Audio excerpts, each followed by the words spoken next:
नमस्कार, आप देख रहे हैं धाकड़ एक्सक्लूसिव और मैं हूं पद्मजा जोशी। सबसे पहले बात करते हैं कश्मीर में हो रही टारगेट किलिंग की।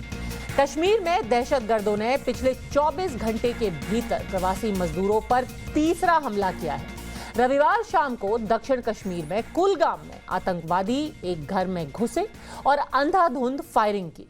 इस गोलीबारी में बिहार के 2 मजदूरों की मौके पर ही मौत हो गई और एक मजदूर गंभीर रूप से घायल हो गया। सवाल यह है कि क्या कश्मीर में 90 के दशक की दहशत को जिंदा करने की एक बार फिर से कोशिश की जा रही है। आपको यह जानकर हैरानी होगी कि सिर्फ अक्टूबर के महीने में ही आतंकवादियों ने कश्मीर में 11 लोगों की बेरहमी से हत्या कर दी है। 2 अक्टूबर को टारगेट किलिंग का यह दौर शुरू हुआ। आतंकवादियों ने मोहम्मद शफी डार, माजिद अहमद गोजरी, माखनलाल बिंद्रू, विरंजन पासवान, मोहम्मद शफी लोन, सुपिंदर कौर और दीपक चंद दोनों स्कूल में पढ़ाते थे। सुपिंदर कौर प्रिंसिपल थी, दीपक चंद वहां के टीचर थे।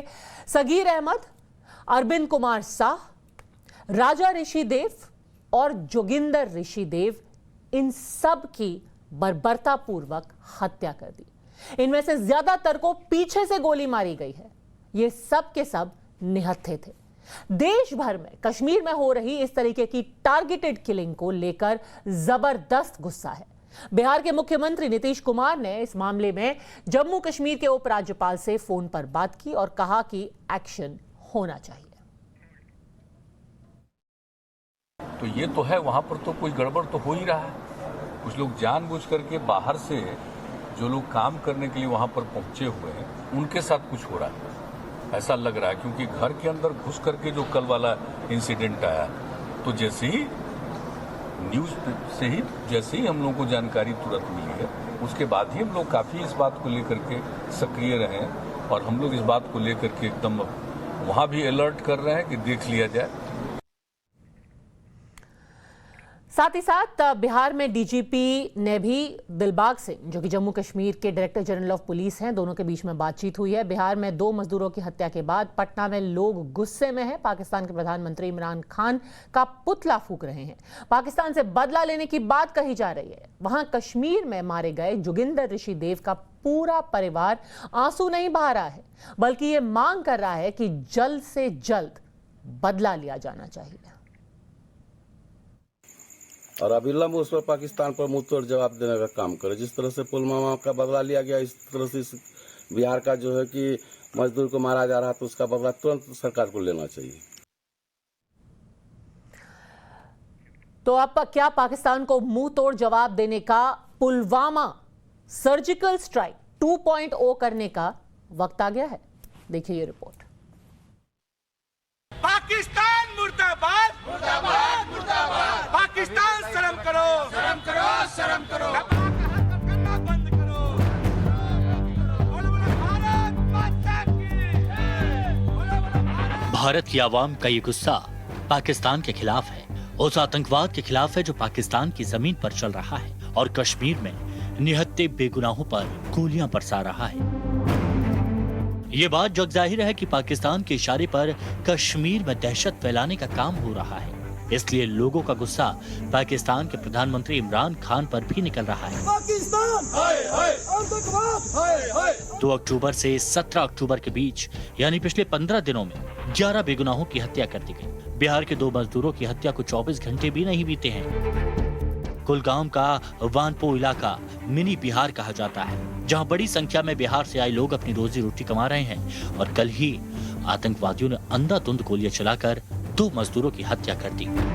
भाई उधर कोई गोली मारा है, उधर से आया भागे हुए, रूम में था, तो उसको लेकर मैं आया जी। तो क्या कहाँ पे लगी उसको? उसको गोली अनफुम लगी है। कितने फायर आए उसको? 6। हाँ, आप कहाँ से हो? आप कहाँ रहते हो? मैं बिहार से। हम लोग रूम पे बैठे हुए थे, अचानक ये लोग आया, उधर से दौड़े हुआ, बोलता गोली लगी इनको। फिर वहाँ से लेके हमारे डॉक्टर के। तो कितने बंदूक का गोली लग गई है? लगभग वहाँ 3 आदमी थे सर। कश्मीर में बिहार के 2 मजदूरों की हत्या पर जबरदस्त रोष है। कश्मीर में बिहार के मजदूरों की हत्या के विरोध में किस तरह से यहाँ पर देखिए लोगों में जो गुस्सा है वो साफ तौर से दिख रहा है पाकिस्तान के खिलाफ। लोग यहाँ गुस्से में हैं। और यहाँ देखिए पुतला दहन किया जा रहा है पाकिस्तान के प्रधानमंत्री इमरान खान का, और साथ ही साथ कुत्ते से उनकी तुलना की जा रही है। यहाँ पर पोस्टर्स और बैनर लगे हुए हैं। आप देखिए किस तरह से जो रोष है, गुस्सा है लोगों का, वो साफ दिख रहा है यहाँ पर पाकिस्तान के खिलाफ। 5 अक्टूबर को भी आतंकियों की टारगेट किलिंग में बिहार के विरंजन पासवान की गोली मारकर हत्या कर दी गई थी, और अब बिहार के ही राजा ऋषिदेव और जोगिंदर ऋषिदेव की हत्या कर दी गई। आम लोग कश्मीर में हो रही टारगेट किलिंग पर काफी गुस्से में हैं। बहुत ही दुखद घटना है और सरकार की इसमें ढुलमुल नीति है। सरकार कभी सख्त होती है, कभी नरम हो जाती है। सरकार को सख्त होकर सख्त कार्रवाई करना चाहिए, भी वो हम लोग तरफ देखे नहीं। सवाल यह है कि कश्मीर में टारगेट किलिंग क्यों हो रही है? इसका जवाब साफ है। कश्मीर में एक बार फिर 90 के दशक में हुई टारगेट किलिंग जैसा माहौल बनाकर न सिर्फ जनता में बल्कि जनप्रतिनिधियों में भी गुस्सा है। पाकिस्तानी आतंकवादियों ने एक बार फिर जघन्य अपराध किया है और कश्मीर घाटी में अपनी मेहनत के बल पर रोजी रोटी कमाने वाले मजदूरों की जिस प्रकार निशंस हत्या की है, ये बहुत बड़ा जघन्य अपराध इन पाकिस्तान के कायर आतंकवादियों ने किया है। चुन चुन कर इन आतंकवादियों का भी हम सफाया करेंगे। दुर्दांत आतंकवादियों को चुकानी पड़ेगी, सबका हिसाब बराबर करेंगे और सूद समेत। बिहार के वैसे लोगों की हत्या हो रही है जो रोजी रोटी कमाने के लिए वहां गए। ये सवाल बिहार के मुख्यमंत्री से भी है कि आपकी चुप्पी क्या कहती है? इतने दबाव में है कि आप संदेश नहीं दे सकते हैं केंद्र की सरकार को। और केंद्र की सरकार क्या कर रही है? क्या वो अलाउ कर रही है कि इस प्रकार की चीजें चलती रहे? हमारा हाथ जोड़ के विनती है, कल नेता प्रतिपक्ष तेजस्वी जी ने भी कहा, सारे लोग जो डिस्ट्रेस में वहां पड़े हुए हैं उनको यहाँ लाइए, तब तक जब तक स्थिति वहां सचमुच सामान्य नहीं होती है। कश्मीरी पंडितों को फिर से मारा जा रहा है, सिखों को मारा जा रहा है, आज बिहार के मजदूरों को मारा गया है। तो ये कब रुकेगा? सिर्फ पाकिस्तान को धमकी देकर ये नहीं रुकेगा। क्योंकि अगर होता है तो पाकिस्तान के ऊपर सर्जिकल स्ट्राइक करेंगे। इस सर्जिकल स्ट्राइक से छूटने वाला ये विषय नहीं है। हमने धाकड़ एक्सक्लूसिव में एक रिपोर्ट दिखाई थी कि पाकिस्तान के कब्जे वाले कश्मीर में आईएसआई और कुछ आतंकी संगठनों की एक बैठक हुई थी, जिसमें यह फैसला लिया गया था कि कश्मीर में दहशत फैलाने के लिए छोटे छोटे आतंकी संगठन बनाए जाएंगे, जिनका काम टारगेट किलिंग होगा। बिहार के 2 मजदूरों की हत्या की जिम्मेदारी पाकिस्तान की आईएसआई द्वारा बनाए गए संगठन United liberation front Jammu and Kashmir ने ली है। 2 बिहार के मजदूर की हत्या की, जिस तरह मासूम लोगों को मारा है, उन लोगों का कायराना हरकत है।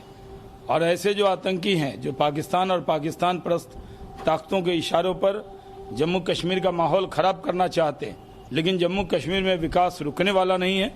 वहाँ जो बड़ी तादाद में टूरिस्ट जा रहे हैं, वहाँ बड़ी तादाद में लोग जा रहे हैं, ये कई लोगों को देखा नहीं जा रहा, इसलिए इस तरह की हरकत की है। इसका जवाब हमारी पैरामिलिट्री फोर्स देगी।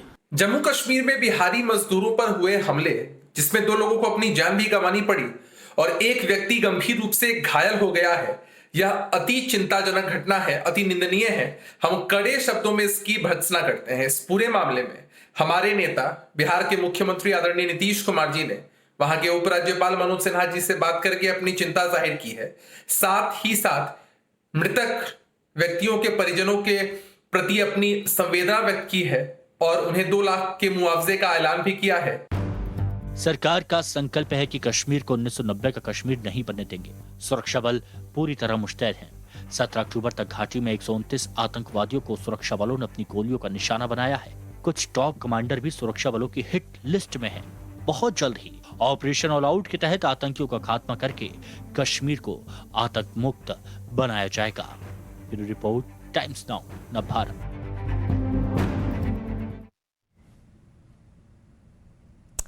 अब हमारे साथ धाकड़ एक्सक्लूसिव में 2 ऐसे मेहमान जुड़ गए हैं जो कि वादी में जिस तरीके से आतंकी साजिशें होती हैं उनको बखूबी जानते हैं। मेजर जनरल जीडी बख्शी, रक्षा विशेषज्ञ, हमारे साथ जुड़ गए हैं मेजर जनरल के सिन्हा के साथ। जनरल बख्शी, सबसे पहले आपसे पूछना चाहती हूँ, ये जो पैटर्न आप देख रहे हैं, इसके पीछे मकसद और मंशा क्या है? देखिए साहब, मकसद और मंशा तो बहुत साफ है, जग जाहिर है कि वो चाहते हैं किसी तरह कश्मीर घाटी में टेररिज्म को फिर रिवाइव करें। जो कश्मीरी पंडित वापस आने शुरू हो गए थे, उनको आने से रोके, क्या जो रह गए हैं उनको भी भगाएं, एक एटमॉस्फेयर क्रिएट करें टेरर का। और क्योंकि वो लोग सोच रहे हैं कि they are on a roll, कि अफगानिस्तान में तालिबान की फतह हो गई, अब अगला टारगेट उनका कश्मीर है और वो साइकोलॉजिकल असॉल्ट करना चाहते हैं, दहशत फैलाना चाहते हैं। 150, लेकिन we will have to be ruthless in hunting them down, क्योंकि ये टारगेट कर रहे हैं अनआर्म्ड सिविलियंस को। जो आप कितनों को बचा सकते हैं, आप बचाना बंद करिए। You have to hit across the line of control. You have to make the Pakistani army, ISI, pay a cost. It can't be free. You know that they can come in and kill wherever they like, go wherever they like. That is not acceptable.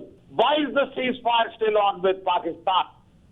That ceasefire, ये इसको आपने फरवरी में negotiate किया बाजवा साहब के गिड़गिड़ाने पर। बाजवा साहब ने पूरा फायदा उठाया, अफगानिस्तान पे कब्जा किया। अब वो हम पे चढ़ रहे हैं, तब भी आपका सीज फायर ऑन है। आप पाकिस्तान से क्रिकेट खेलना चाहते हैं, you have a love fest with Pakistan. आप तालिबान को बुला के बातचीत करना चाहते हैं। आर वी लिविंग, हम एलिस इन वंडरलैंड में रह रहे हैं। हमको कोई फर्क नहीं पड़ रहा कि हमारे लोग मारे जा रहे हैं। लोग 11 सिविलियन मारे गए, 9 से ज्यादा फौजी शहीद हुए हैं बेचारे, एंड वी वांट क्रिकेट खेलना है साहब। You know there is something wrong with that horrible sense of timing. तो आप कह रहे हैं कि जो फरवरी में एक तरीके से सीजफायर वायलेशन, सीजफायर हमने जो फैसला लिया था पाकिस्तान के साथ, उसका फायदा हमें नहीं, पाकिस्तान उठा रहा है। हमको नहीं हुआ है, पाकिस्तान उसका फायदा उठा रहा है। पर ये जो पूरा मुद्दा है जनरल सिन्हा, उससे कैसे निपटा जाए?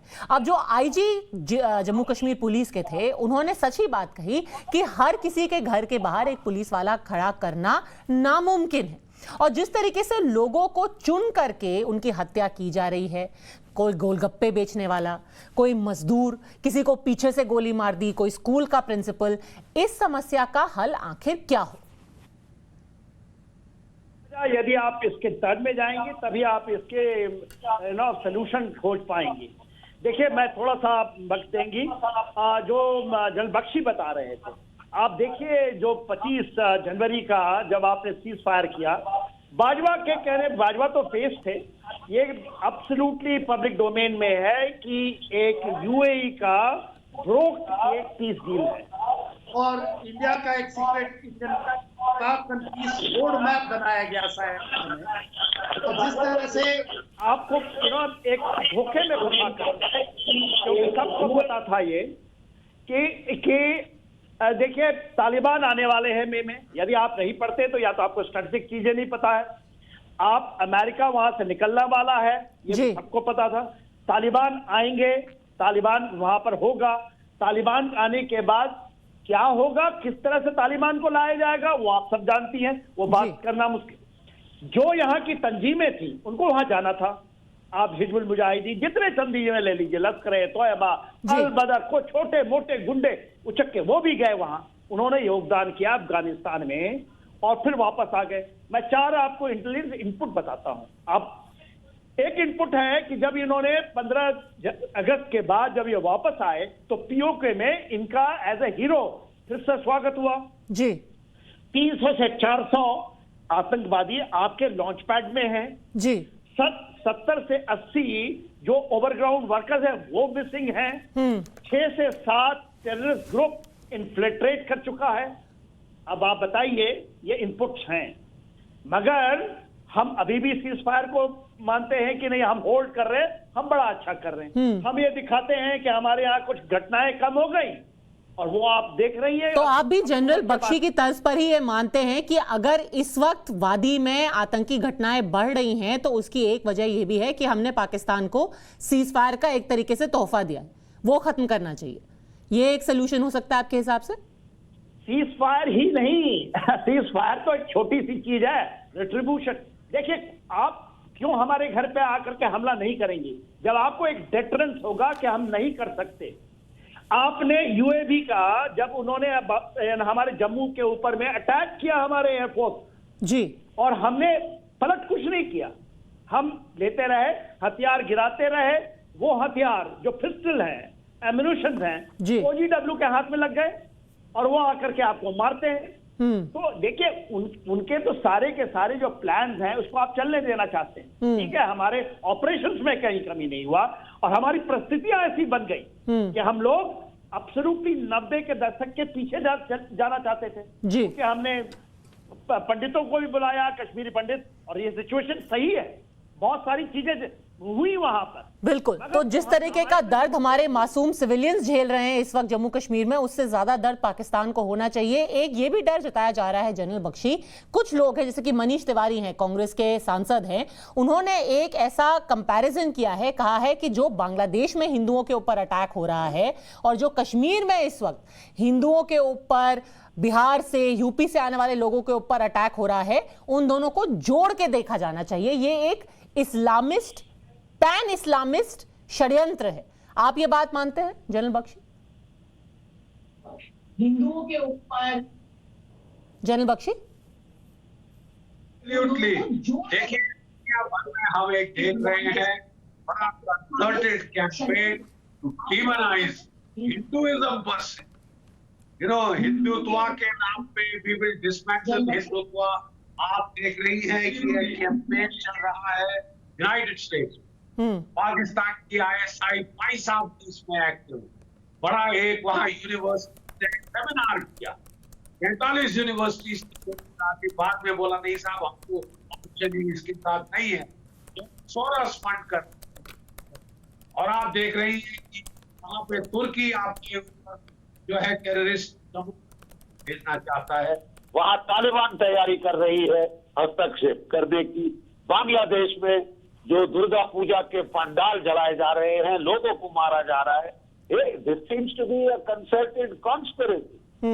व्हाट हमको क्या करना है? We have to hit back like the Jews, we will have to defend ourself. You keep turning the other cheek, आप गांधीगिरी करते रहे, आप मार खाएंगे, बुरी तरह से मार खाएंगे।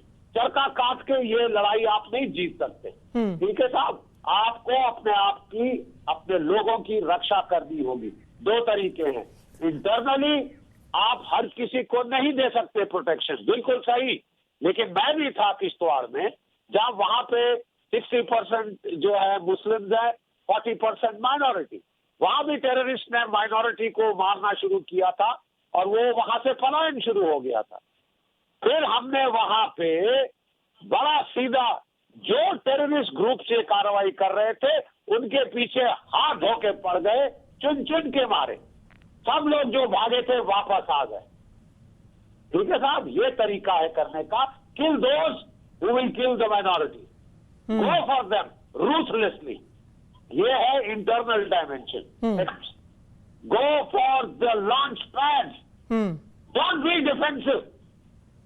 जो भी डिफेंसिव होके लो फिर लड़ते थे जी। तो 3 लड़ाई पानीपत की हुई, तीनों आप आ रहे। Be aggressive, raise cost and consequences for Pakistan. जी, तो प्रोएक्टिवली जो आतंकी भारतीय सीमा पार करके आए हैं उनके खिलाफ तो कार्रवाई की ही जा रही है। पुंछ में, मेंढर में वो लगातार 1 हफ्ते से ऑपरेशन चल रहा है। आप कह रहे हैं कि आप पीनलाइज भी करें पाकिस्तान को, क्रॉस बॉर्डर स्ट्राइक्स भी करें, पर जनरल सिन्हा जो तीसरा इसका पूरा जो मुद्दा है जो बहुत जरूरी है इस वक्त, जो वहां पर लोकल्स हैं उनकी सुरक्षा कैसे हम इंश्योर करें? क्या ये पॉसिबल है कि आप उनको कहें कि थोड़े वक्त के लिए काम रुक जाए, दहशत उससे फैल जाएगी? तो ये जो तीसरा मुद्दा है इसका जवाब कैसे मिलेगा? देखिए, इसमें कोई रॉकेट साइंस की जरूरत नहीं है। फौज ने BRO चलाते हैं, हमारे पास लाखों की संख्या में मजदूर आते हैं और हम उनको एक भी मजदूर को मरने नहीं देते, क्योंकि हमारी उसकी सुरक्षा का भार हमारे ऊपर है। तो आप ऐसा नहीं, आप क्या 5-4 डिस्ट्रिक्ट की बात कर रही हैं, वहां पर आप कहते हैं कि कुलगाम में मिनी बिहार है, तो उसको आप कहिएगा कि हम नहीं कर सकते। ये कहीं मानसिकता की कमी है कि हम नहीं दे सकते। आपको देना पड़ेगा यदि आप करना चाहती हैं तो। ये नहीं मैं कहता कि पूरी फोर्स को आप लगाइए वहां। आपके पास तंत्र हैं, कैंपे हैं, आपके पास सेफ प्लेसेस हैं, उनको आप भले ही बैठा के खिलाइए।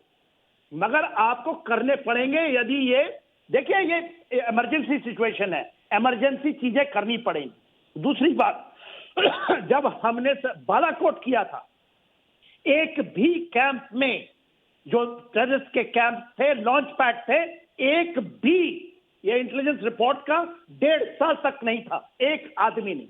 आज वो भरे पड़े हुए हैं। तो आप नहीं सीख सकते।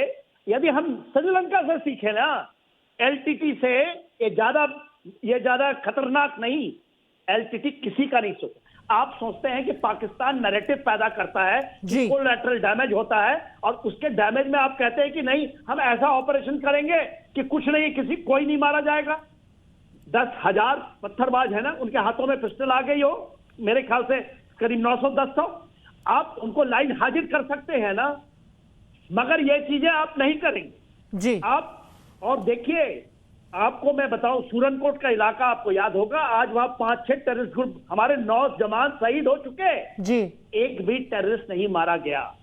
मेरे अनुसार पैरा कमांडोज जो वहां के हैं, पैरा स्पेशल एसएसजी फोर्सेस, मेरे ख्याल से कुछ लोग जो रिटायर्ड हैं वो भी इधर हैं।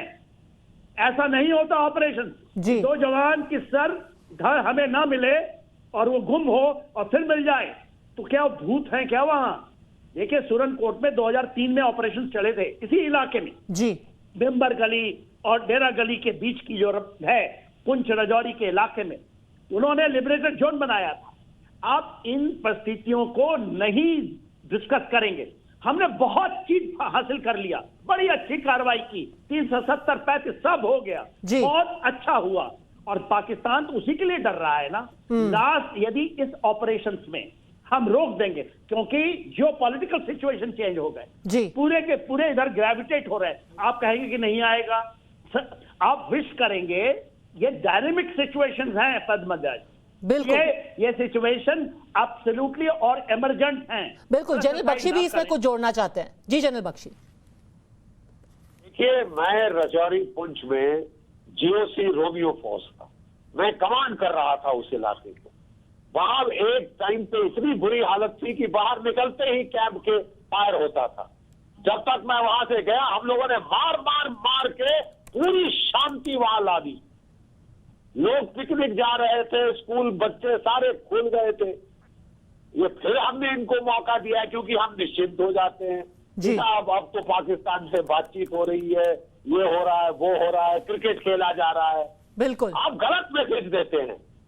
बिल्कुल सही बात। इंटरनली वेरी प्रोएक्टिव, एंड बाहर जब जो है पाकिस्तान के ऊपर जब तक आप direct cost and consequences impose नहीं करेंगे, जो कुछ आप गेम करेंगे वो चला जाए। बिल्कुल, क्रिकेट एक जगह है, राजनीति एक जगह है, आपके गुडविल जेस्चर्स भी एक जगह हैं, बट एक बात कभी नहीं भूलनी चाहिए, और ना कोई भूला है कि पाकिस्तान और आतंकी एक ही भाषा समझते हैं, और वो है गोलियों की भाषा।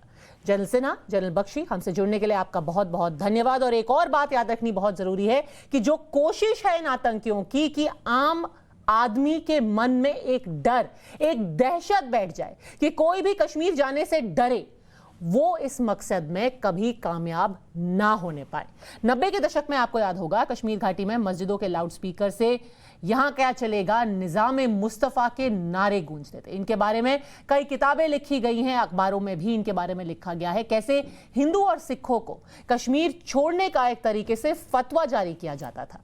लेकिन आज साल 2021 का कश्मीर इस कदर बदल चुका है कि भले से ही आतंकी कश्मीर की अमन और शांति पर बार बार वार कर रहे हो, पर आज कश्मीर की मस्जिदों से हर नागरिक को सुरक्षा का भरोसा दिलाया जा रहा है।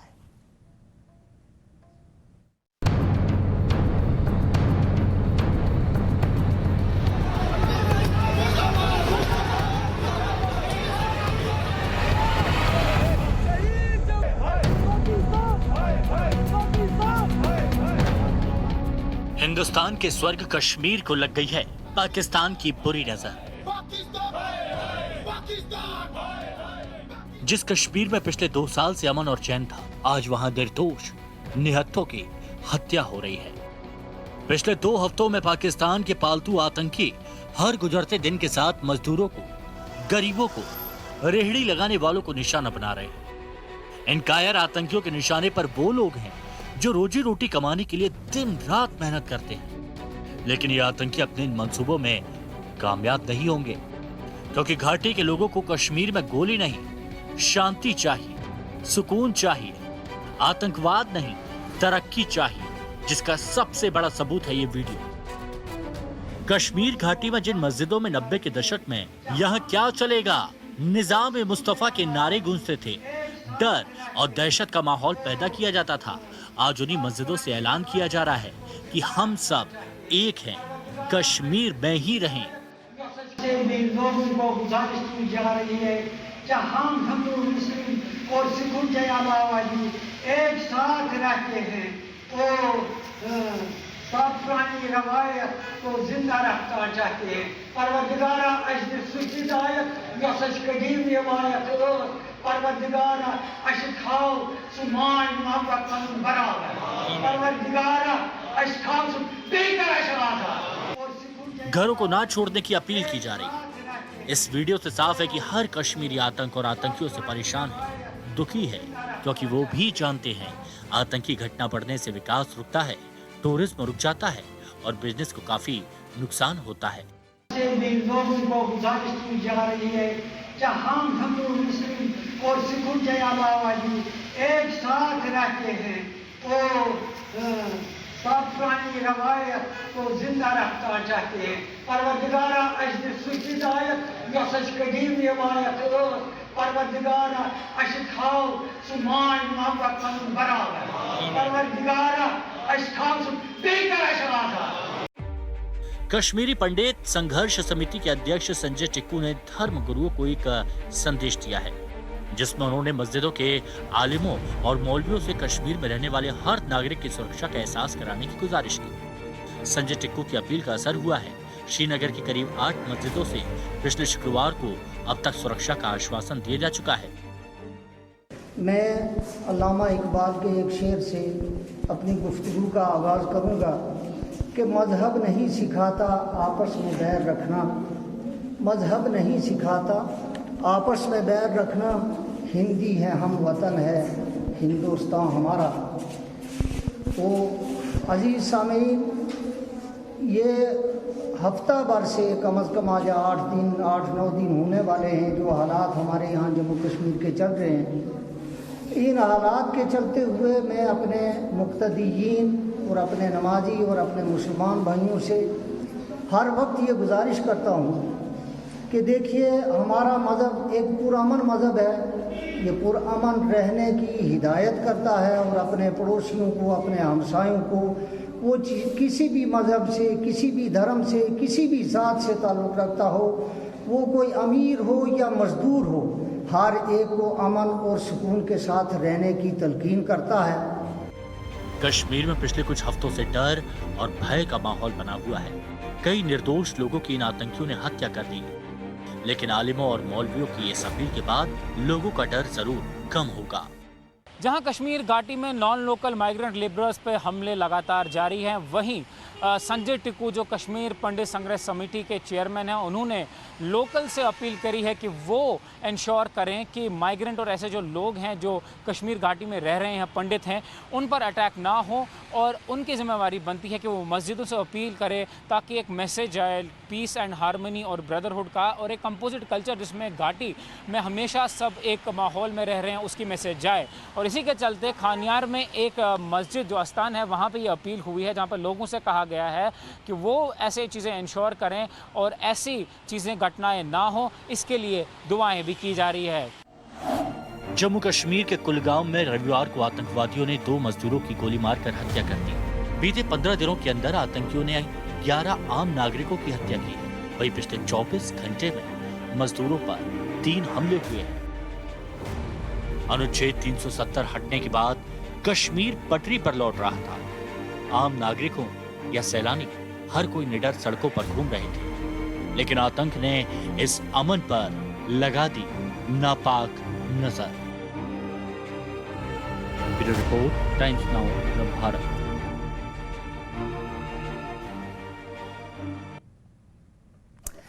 आपको याद दिला दें कि श्रीनगर की करीब 8 मस्जिदों से पिछले 4 दिनों में अब तक सुरक्षा का भरोसा दिया जा चुका है। आज भी एक और इमाम ने कश्मीर में अमन और शांति की अपील की। इमाम बशीर अहमद खान की इस अपील के बाद हमारे संवाददाता प्रदीप दत्ता ने उनसे की खास बातचीत।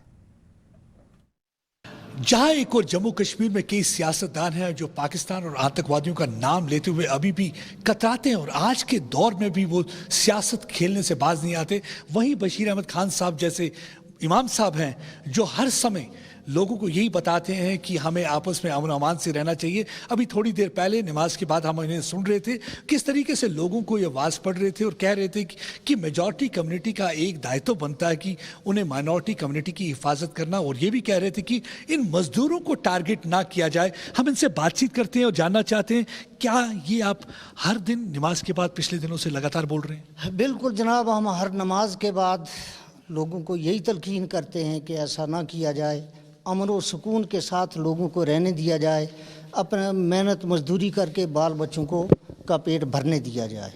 आपको दुख होता है जब आप देखते हैं कि ऐसी हरकतें हो रही हैं, कुछ टेररिस्ट आके या किसी हिंदू को मार देते हैं, किसी सिख को मार देते हैं, या जैसे आप मजदूरों को मार दिया है? बिल्कुल हमें दिली तौर पर दर्द होता है, दिली तौर पर दुख होता है कि किसी भी बेचारे का किसी की भी जान लेना, यहाँ तक कि कोई पशु जो है उसको भी बेवजह उसको भी मारना हमारे मज़हब में इसकी इजाज़त नहीं है। इंसान तो बड़ी एक आला चीज़ है। जब जिहाद की बात करते हैं कुछ लोग, क्या ये जिहाद है ये जो करना? नहीं, ऐसे किसी को परेशान करना, किसी पर छुप कर वार करना, ये जिहाद नहीं है। आप क्या कहना चाहेंगे बाकी उन सियासतदानों को भी जो आज भी ऐसे मौके पे भी सियासत करते हैं? मैं तो यही समझता हूँ कि ये सब सियासत का ही खेल है। ये सब सियासी लोग ही कर रहे हैं अपनी अपनी सियासत चमकाने के लिए, अपनी अपनी पार्टियों को ऊपर उठाने के लिए, क्योंकि गरीब को सियासत से कुछ नहीं लेना देना। गरीब का ये है कि अपनी दिहाड़ी लगाएगा, अपना दिन लगाएगा, अपना 4 पैसे कमाएगा और अपने बाल बच्चों का पेट भरेगा। हमारे साथ हमारे संवाददाता प्रदीप दत्ता अब लाइव जुड़ गए हैं। 8 मस्जिदों से अभी तक ये ऐलान, ये अपील हो चुकी है, क्या बाकी लोग भी इस मुहिम का हिस्सा बनेंगे? प्रदीप, चाहेंगे यही कि बाकी लोग भी इस मुहिम का हिस्सा बने और ये एक पॉजिटिव साइन है। बिल्कुल पद्मजा, आपने सही कहा कि 90 के दशक में हमने देखा मस्जिदों से आवाज़ उठी निज़ाम मुस्तफ़ा, मतलब ये कि कोई और मज़हब का लोग यहाँ नहीं रह सकते, सिर्फ इस्लाम जो मानते हैं, इस्लाम को कबूल करते हैं, वही वहाँ रह सकते हैं। लेकिन आज के दौर में देखिए एक बदलाव आया, एक पॉजिटिव बदलाव है। जब हम बात करते हैं सिक्योरिटी की, ठीक है आप फिजिकल सिक्योरिटी प्रोवाइड भी कर देंगे, हर एक के घर के बाहर एक पुलिस वाला तो खड़ा नहीं रह सकता, लेकिन आप फिर भी सिक्योरिटी प्रोवाइड कर देंगे। लेकिन सेंस ऑफ सिक्योरिटी कहाँ से आनी है? Sense of security majority community से आनी है, सिविल सोसाइटी से आनी है, और सेंस ऑफ सिक्योरिटी हमारे उन नेताओं से आनी है। लेकिन अनफॉर्चुनेटली आज भी हमारे नेता जो है वो बीच की बात करते हैं, वो कतराते हैं, और आज भी वो पाकिस्तान का नाम लेते हुए हिचकिचाते हैं, और आज भी वो उनको क्रिटिसाइज और कंडेम नहीं कर रहे हैं। देखिए आप, फारूक अब्दुल्ला ने आज एक स्टेटमेंट दी, उन्होंने कहा कि ये कॉन्स्पिरेसी, आधा सच हमेशा खतरनाक होता है। बिल्कुल सही कहा उन्होंने, ये कॉन्स्पिरेसी है, और लेकिन ये नहीं बताया कि कॉन्स्पिरेसी रच कौन रहा है। कॉन्स्पिरेसी जरूर है, हमें मालूम है कि 90 के जैसे हालात कोई बनाना चाहता है, डर का माहौल क्रिएट करना चाहता है, एक बार फिर से पलायन की कोशिश कर रहा है, डरा रहा है ताकि लोग यहाँ पे रहे ना, और एक देखिए नैरेटिव बुनने की कोशिश कर रहा है, demographic change, religious composition change करने की बात कर रहा है। वो क्यों? वो डिसइंफॉर्मेशन कैंपेन इसलिए चलाई कि जब भी कभी वो किसी का कत्ल करे और वो उसको जस्टिफाई कर सके, ये क्या है कि डेमोग्राफिक चेंज है। लेकिन आज भी फारूक अब्दुल्ला ने ये नहीं बताया कि वो कॉन्स्पिरेसी कौन रच रहा है। उसके लिए किसी रॉकेट साइंस की जरूरत नहीं है, सबको मालूम है वो कॉन्स्पिरेसी पार आका बैठे हुए हैं, वो रच रहे हैं, पाकिस्तान रच रहा है, और उसके लिए वो अपने भाड़े के आतंकवादी इस्तेमाल कर रहा है। और देखिए पिछले 11 दिनों, पिछले 7-8 दिन से ऑपरेशन चल रहा है, और 8 दिन से हम लगातार उस ऑपरेशन को कवर कर रहे हैं। उसके बावजूद आप देखिए सियासतदान चुप है। और दूसरी जो परेशानी की बात है, जिससे जो आप पहले जब जनरल बख्शी से भी बात, इंपॉर्टेंट है हमारी commitment towards country, commitment towards people, लेकिन इनकी कमिटमेंट देखिए क्या है। राजीव शुक्ला कहते हैं हमारी कमिटमेंट है, हो चुकी है, हमें मैच खेलना होगा। मेरे ख्याल से अपार्थाइड के वो दिन भूल चुके हैं। अगर कलर्ड पर्सन को क्रिकेट टीम में जगह नहीं मिली थी तो उस समय पूरे मुल्कों ने बाइकआउट कर दिया था साउथ अफ्रीका को। अगर आज भी भारत बाइकआउट करता है और बाकी मुल्कों को भी तैयार करता है, मेरे ख्याल से एक बहुत बड़ा पैगाम दिया जाएगा और पूरी तरह से पाकिस्तान को आइसोलेट कर सकते हैं। हम एक अपॉर्चुनिटी है ये बताना कि हम टेररिस्तान के साथ मैच नहीं खेलेंगे, क्योंकि हमारे लिए हर हिंदुस्तानी की जान जरूरी है और हम उसको स्टैटिस्टिक की तरह ट्रीट नहीं करेंगे। अब देखिए, कुछ लोग, सिर्फ यही लोग कमाने वाले थे। घर के अरविंद कुमार के पिताजी से जब बात हो रही थी, हमारे संवाददाता बात कर रहे थे, वो कह रहा था हमारे घर में और कोई कमाने वाला नहीं, यही रोजी रोटी कमाने वाला था। सिर्फ रोजी रोटी के लिए आए हैं, किसी का हक छीनने के लिए नहीं आए थे, ताकि 4 निवाले उनको भी मिल जाएं, 4 निवाले अपने बच्चों को भी खिला सकें, उसके लिए आए थे। लेकिन देखिए किस तरीके से पाकिस्तान अपने इन आतंकवादियों को इस्तेमाल करके उनको मार रहा है। क्या ये ह्यूमन राइट्स वायलेशन नहीं है? कोई इमरान खान से पूछे, क्या ये ह्यूमन राइट्स वायलेशन नहीं है? कोई नवजोत सिंह सिद्धू से पूछे कि आज भी आईसीसी का कोई भी निर्देश जान से और देश से बढ़कर नहीं हो सकता, और ये संदेश साफ तौर पर भारत को देना चाहिए। प्रदीप, हमसे जुड़ने के लिए बहुत बहुत धन्यवाद। और कल मनीष तिवारी जो कि कांग्रेस के सांसद हैं, उन्होंने एक बहुत जरूरी बात कही। उन्होंने कहा कि जो इस वक्त जम्मू कश्मीर में हो रहा है और बांग्लादेश में जिस तरीके से अब संख्यकों के खिलाफ लगातार हमले किए जा रहे हैं, क्या दोनों के बीच में कोई कनेक्शन है? लगता ऐसा ही है। और यही खबर इसलिए हम अब बांग्लादेश से लेकर के आए हैं, जहां शुक्रवार को बांग्लादेश के नोआखाली में भीड़ ने इस्कॉन मंदिर पर हमला किया। इस हमले में 3 लोगों की मौत भी हो गई। मंदिर में जमकर तोड़फोड़ की गई और आग लगा दी गई। हमले में इस्कॉन के सदस्य पार्थ दास की बेहद क्रूर तरीके से हत्या कर दी गई। जो भी हो रहा है ये बहुत गलत हो रहा है। एक चीज मैं क्लियर कर देना चाहता हूँ, उन आतंकवादी थे, न गुंडे थे, ये वहाँ के बहुसंख्यक समुदाय के ही लोग थे। और हमारे भक्त चीखते रहे, चिल्लाते रहे, पुलिस को फोन करते रहे, लेकिन पुलिस नहीं आई। अब पुलिस तब आती है जब पूरा तहस नहस कर तोड़ फोड़ करके तांडव करके चले जाते हैं। ये बहुत गलत है। हमारे 2 भक्तों को तो ही मार दिया था, उसके बाद एक भक्त मिस था, फिर उसकी बॉडी मिली जिसको आप कहें तालाब में, और इतना अच्छा भक्त, उसकी फोटो पहले की देखिए, इतना हंसता मुस्कुराता हुआ भक्त, और उसको जो है ले गए और पूरी तरह से क्रूरता के साथ उसको मारकर और उसकी बॉडी तालाब में मिली। बहुत दुखद। पहली बार ऐसी घटना नहीं, बांग्लादेश में ऐसे कई बार ऐसा होता चला रहा है नहीं। और वहाँ के जो बहु समुदाय के लोग इस तरह से, जब भी हमारे हिंदू भाई को कोई त्योहार आता है तो इस तरह से उपद्रव होता है।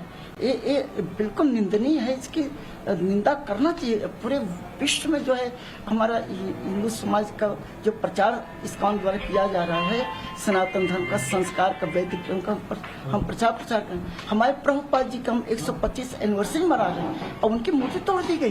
ये कितनी दुखद बात है। तो ये बहुत ही, जो भी हो रहा है गलत है, लेकिन इतना क्लियर है कि बांग्लादेश की जो सरकार है, अगर पहले ही ऐसा कर दिया होता, जो छोटी छोटी घटनाएं पहले से होती आ रही हैं, तो ऐसा आज इतनी बड़ी घटना नहीं होती। तो हम तो बांग्लादेश सरकार से कहते हैं कि अब क्या करने जा रहे हैं, इस तरह से एक्शन लेना चाहिए ताकि भविष्य में अब ऐसा नहीं होना चाहिए। और इस्कॉन मंदिर के प्रशासन ने तस्वीरें भी जारी की हैं। इन तस्वीरों में साफ दिख रहा है कैसे हिंसक भीड़ ने मंदिर को नुकसान पहुंचाया। बांग्लादेश में हुए इस हमले का रोष पूरे भारत में है। असम के गुवाहाटी में भी लोगों का गुस्सा, और बंगाल में कलकत्ता के अंदर बाकी कई शहरों में भी लोगों का गुस्सा फूट पड़ा। बांग्लादेश में पिछले कुछ दिनों से काफ़ी हिंसात्मक घटनाएं हो रही है, खासकर दुर्गा पूजा के समय में, जहां हिंदू लोगों को टारगेट किया जा रहा है, काफ़ी वैंडलिज्म हो रही है। उसके मद्देनज़र रखते हुए आज गुवाहाटी में, असम में कई जगहों पे प्रोटेस्ट हुआ है। कई हिंदू ऑर्गेनाइजेशन ने प्रोटेस्ट निकाला है। आज गुवाहाटी के डेप्यूटी बांग्लादेश हाई कमिश्नर के ऑफिस में प्रोटेस्ट किया गया है, जहां पे उन लोगों ने एक मेमोरेंडम सबमिट किया है through the deputy high commissioner Bangladesh to the prime minister of Bangladesh. ये लोग, ये जो हिंदू ऑर्गेनाइजेशंस ये डिमांड कर रहे हैं कि जो बांग्लादेश में हिंदू कम्युनिटी है उनको सुरक्षा दिया जाए, उनके डिग्निटी को सुरक्षा दिया जाए, और जल्द से जल्द ये जो हिंसात्मक घटनाएं हो रही है, खासकर हिंदू कम्युनिटी को टारगेट किया जा रहा है, जो तोड़फोड़ हो रहा है मंदिरों को, वो रोका जाए और जो हिंदू कम्युनिटी है उनको सुरक्षा दिया जाए। मैं गुवाहाटी से अरिंदम दास, प्रदीप कलिता के साथ। तो बांग्लादेश के इस्कॉन मंदिर पर हुए हमले के बाद विरोध की आग कई शहरों तक पहुंच गई है। 5 दिन से इस तरीके से अल्पसंख्यकों के ऊपर हमला लगातार हो रहा है। कल भी यानी कि रविवार के दिन भी कुछ अल्पसंख्यक लोगों के घर जला दिए गए। कोलकाता में भी इस हमले के विरोध में विरोध प्रदर्शन हुआ। बांग्लादेश के हाई कमीशन के सामने भी लोगों ने विरोध प्रदर्शन किया। फ्राइडे को 2 से 5 बजे के बीच में मृत्यु का तांडव हुआ इस्कॉन मंदिर के अंदर भी। उस दिन 500 से भी अधिक लोग हमारे इस्कॉन नौखाली मंदिर के बाहर आए। पहले दुर्गा पूजा जो मंडप था उसको तोड़ा, दुर्गा देवी के विग्रहों को नष्ट कर दिया। फिर उसमें से 200 जन हमारे मंदिर के अंदर घुस आए और उन्मादी भीड़ ने जिसको भी पाया उसको मारा। एक भक्त का उन्होंने अपहरण भी कर लिया। नेक्स्ट दिन उसकी बॉडी हमको तालाब में तैरती हुई मिली और जितने भी हमारे विग्रह थे उनको तोड़ फोड़ मचाई। फिर प्रभुपाद का जो हमारा विग्रह था हमारे फाउंडर आचार्य का, उनको भी जला दिया। जो किसी दूसरे धर्म के प्रतिष्ठान में का अगर एक कांच का टुकड़ा भी अगर टूट जाता है तो अमेरिका का प्रेसिडेंट आके बोलता है कि ये कैसे हुआ। लेकिन यहाँ पर 9 दिन से जो मृत्यु का तांडव चल रहा है बांग्लादेश में, उसके लिए ह्यूमन राइट्स कमीशन के मुंह में भी ताला लगा हुआ है। यूनाइटेड नेशन ने भी अभी तक इसकी भर्त्सना नहीं की। और आप बताइए कौन सा लीडर है इंटरनेशनल जो इसको क्रिटिसाइज कर रहा है। इसीलिए आज हमने हमारे जो इस्कॉन कोलकाता के भक्त वो यहाँ पर बांग्लादेश हाई कमीशन के सामने खड़े होकर हमने अपना प्रोटेस्ट जता रहे हैं। और इस्कॉन पूरा वर्ल्ड वाइड जो इस्कॉन है वो जहाँ पर भी वर्ल्ड में इस्कॉन है और जहाँ पर उनके बांग्लादेश हाई कमीशन है उसके सामने में हम लोग प्रोटेस्ट करते रहेंगे जब तक कि ये जो लोग वायलेंस किए हैं बांग्लादेश में उनको फांसी की सजा ना हो।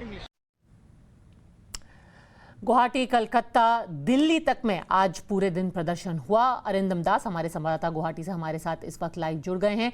जो प्रदर्शनकारी थे, जो लोग गुस्से से भरे हुए थे, उनकी मांग क्या है भारत सरकार से?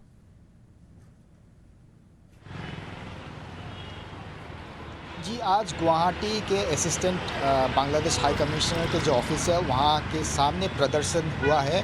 काफ़ी हिंदू संगठनों ने ये प्रदर्शन किया है। उन लोगों ने एक मेमोरेंडम सबमिट किया है through the assistant high commissioner of Bangladesh to the prime minister of Bangladesh, ये मांग रखते हुए कि वहाँ के जो ये हिंसात्मक घटनाएं हो रही है, जो तोड़फोड़ हो रही है, खासकर हिंदू लोगों के ऊपर टारगेट किया गया है। और ये हिंसात्मक घटनाएं तब हुई है जब वहाँ पे दुर्गा पूजा चल रही थी और दुर्गा पूजा के बीच में ही हिंदू टेम्पल्स को टारगेट किया गया, वैंडलिज्म किया गया, तोड़फोड़ किया गया, 3 लोगों की मौत हुई है। तो ये जो हिंदू संस्थाएं हैं, ये जो आज प्रदर्शन कर रहे थे असिस्टेंट हाई कमिश्नर के ऑफिस के सामने, वो लोग ये डिमांड कर रहे हैं कि ये जल्द से जल्द बंद हो और ये जो हिंदू कम्युनिटी है उनको प्रोटेक्शन दिया जाए, उनके डिग्निटी को प्रोटेक्शन दिया जाए और जो हिंदू कम्युनिटी है उनको एक सेफ्टी और सिक्योरिटी का एक एश्योरेंस दिया जाए। जी, अरिंदम सारी जानकारी के लिए आपका बहुत बहुत धन्यवाद। लोगों का ये कहना है इस वक्त की जो हिंदू कम्युनिटी है, जो अल्पसंख्यक हैं बांग्लादेश में, उनको इस वक्त सुरक्षा मुहैया कराई जाए। एक बड़ी खबर इस वक्त उत्तर प्रदेश से भी आ रही है, जहां लखीमपुर खीरी हिंसा केस में क्राइम ब्रांच ने एक और गिरफ्तारी की है। सुमित जायसवाल समेत 4 लोगों को हिरासत में लिया गया है। अंकित दास के दोस्त नंदन सिंह और सत्यप्रकाश, स्कॉर्पियो चालक शिशुपाल भी पुलिस की हिरासत में है। सत्यप्रकाश के पास से एक लाइसेंसी रिवॉल्वर भी बरामद की गई है। हिंसा के वक्त थार से भागते हुए सुमित जायसवाल का ये वीडियो जो आप देख रहे हैं वो वायरल हुआ था। 24 घंटे के बाद मीडिया के सामने सफाई देते हुए नजर आए थे सुमित।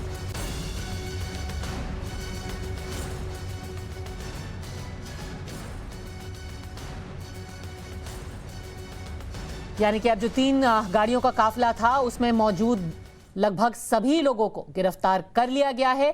आदर्श हमारे साथ इस वक्त लाइव जुड़ गए हैं। जो फ्रेश गिरफ्तारियां हुई हैं, जो आज लोगों को हिरासत में लिया गया है, उनकी क्या भूमिका बताई जा रही है? आदर्श, देखिए, अभी जो जानकारी मिल पा रही है उसके मुताबिक सुमित जायसवाल उस वक्त जिस दिन घटना हुई थी, जो थार गाड़ी सबसे आगे चल रही थी, जिससे पूरी घटना हुई थी जो बताया जा रहा है, उसमें सबसे आगे बाईं सीट पर बैठा हुआ था और अंकित दास जो दूसरी गाड़ी में यानी जो पीछे चल रही फॉर्च्यूनर थी उसमें बैठा हुआ था और उसका दोस्त जो है नंदन सिंह और सत्यप्रकाश, ये स्कॉर्पियो चलाने वाले भी व्यक्ति थे और इसका जो चालक शिशुपाल था वो भी गिरफ्तार किया गया है। जो सत्यप्रकाश बताया जा रहा है उसके पास से एक रिवॉल्वर और साथ ही साथ 3 जिंदा कारतूसें बरामद की गई हैं फिलहाल अभी तक। और ये भी बताया जा रहा है कि ये सभी लोग उस दिन उस जगह पर घटनास्थल पर मौजूद थे जिस दिन ये पूरी घटना हुई थी। और साथ ही साथ ये भी कहा जा रहा है कि जिसके साथ अंकित दास जिस स्थिति में भागा था उसी के साथ ये तीनों लोग भी भागे हुए थे। तो ऐसे में पूरी घटना हुई कैसे थी और क्या उसके कारण थे, कौन कौन लोग उसमें शामिल थे, उन सभी की जानकारी के लिए तीनों किरदार जो है बेहद महत्वपूर्ण है। जी आदर्श, जानकारी के लिए आपका बहुत बहुत धन्यवाद। एक नजर डाल लेते हैं इस वक्त की 10 बड़ी खबरों पर।